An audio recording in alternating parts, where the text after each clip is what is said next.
Hello दोस्तों। आज हम बात करेंगे सीरीज रेजिस्टेंस और पैरेलल रेजिस्टेंस के बारे में। जैसा कि डायग्राम में दिया गया है, सीरीज रेजिस्टेंस में तीन रेजिस्टेंस लगे हुए हैं सीरीज में, R1, R2, R3। Voltage drop R1 में है V1, R2 में V2, R3 में V3। Voltage drop V voltage से कनेक्ट है, करंट I फ्लो हो रही है। तो जैसे कि R1 में वोल्टेज ड्रॉप है V1, V1 is equal to I into R1, V2 I into R2, V3 I into R3। Ohm's law के अकॉर्डिंग है ये सब। V इंटू आई आर, हमें टोटल रेजिस्टेंस फाइंड करना है। V1 plus V2 plus V3 बराबर होंगे voltage के, टोटल वोल्टेज के। तो V आई इंटू आर, I into R1, I into R2 plus I into R3। Current common निकल जाएगा यहाँ से, R1, R2, R3।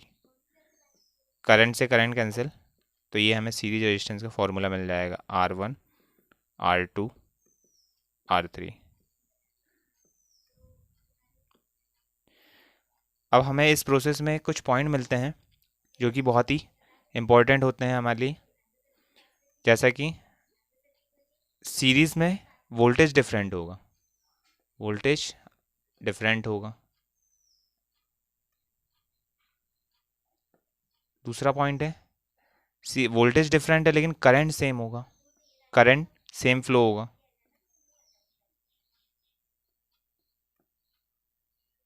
Current same होगा। तीसरा पॉइंट लिख सकते हैं हम कि टोटल वोल्टेज, सर्किट का सभी वोल्टेज इक्वल होगा टोटल वोल्टेज के, V1, V2, V3। और फोर्थ पॉइंट, सभी रेजिस्टेंस टोटल रेजिस्टेंस का इक्वल होगा, R is equal to R1 plus R2 plus R3। ये 4 पॉइंट सीरीज रेजिस्टेंस से मिलते हैं हमें। सीरीज रेजिस्टेंस में कुछ डिसएडवांटेज भी हैं, जैसा कि एडवांटेज क्या हो सकता है। सर्किट में करंट सेम है, तो जब भी हम सीरीज रेजिस्टेंस की बात करेंगे तो करंट सेम होने की वजह से हमें एक ही करंट रेटिंग का इक्विपमेंट घरों में लगाना पड़ेगा, जो कि हमारा डिसएडवांटेज है। क्या डिसएडवांटेज कि एक ही करंट रेटिंग के इक्विपमेंट, एक ही करंट रेटिंग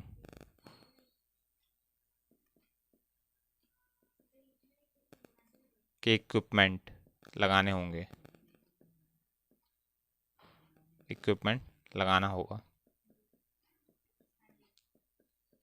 एक और डिसएडवांटेज हो सकता है इससे, क्या कि यदि सर्किट का कोई भी पार्ट ओपन हो जाए तो पूरा सर्किट ओपन हो जाएगा। यदि सर्किट का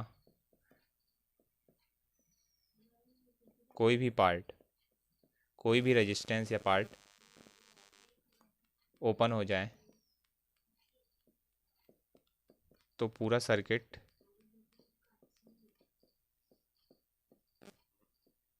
ओपन हो जाएगा।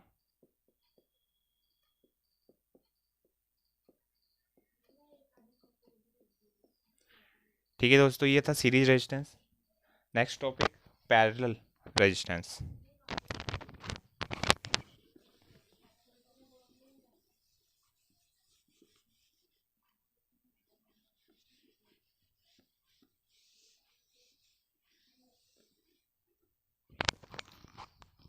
Parallel resistance,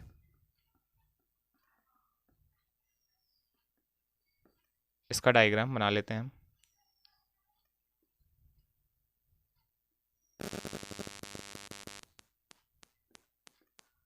R1, R2, R3 V volt से कनेक्ट है, वोल्टेज V है, करंट I फ्लो हो रहा है। अब तीनों रेजिस्टेंस में डिफरेंट करंट फ्लो होगा, इसमें I1, I2, I3। ठीक है। पैरेलल में वोल्टेज सेम होगा लेकिन करंट डिफरेंट होगा। करंट डिफरेंट है तो आई जो टोटल करंट है इस करंट का इक्वल होगा I1 plus I2 plus I3। Current का फॉर्मूला, वोल्टेज सेम है तो वोल्टेज भी रहेगा R1 V, I1 की value V upon R1, V upon R2 plus V upon R3। Voltage common निकल जाएगा यहाँ से, V 1 upon R, 1 upon R2, 1 upon R3। Voltage से वोल्टेज कैंसिल, ये हमें पैरेलल रेजिस्टेंस का फॉर्मूला मिल जाएगा R1 R2 R3।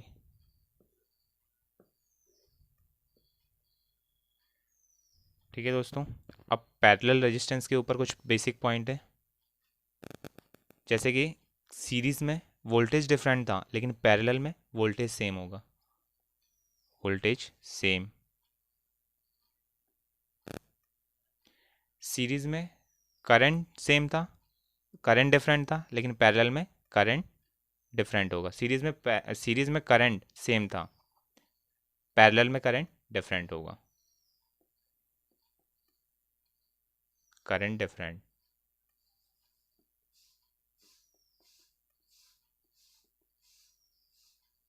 ठीक है दोस्तों, इस पूरे और इसमें करंट जो है I1 I2 I3, तीसरा पॉइंट ये मिला था हमें, और फॉर्मूला था हमारा 1 upon R1, 1 upon R2, 1 upon R3। इस पैरेलल रेजिस्टेंस के कुछ एडवांटेज हैं हमारे लिए। एडवांटेज क्या होगा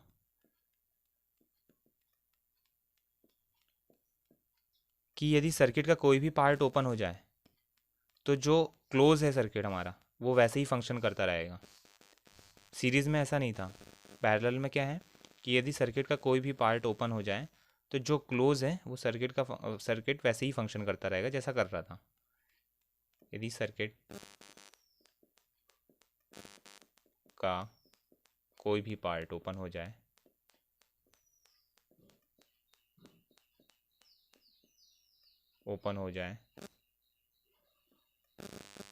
तो भी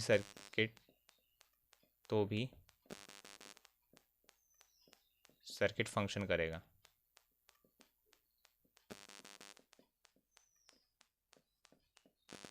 ठीक है, और सेकंड क्या होगा कि इस सर्किट में वोल्टेज सेम है, तो इसी कारण हम घरों में भी डोमेस्टिक लाइटिंग, घरों की जो डोमेस्टिक लाइटिंग है हम पैरेलल ही की जाती है।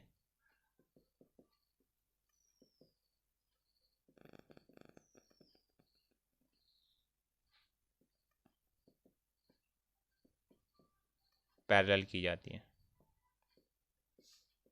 वायरिंग जो है पैरेलल की जाती है।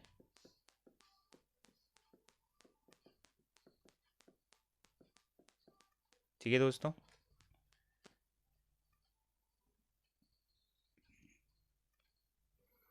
ये इसका एडवांटेज है। आई होप दोस्तों आपको ये लेक्चर अच्छा लगा होगा।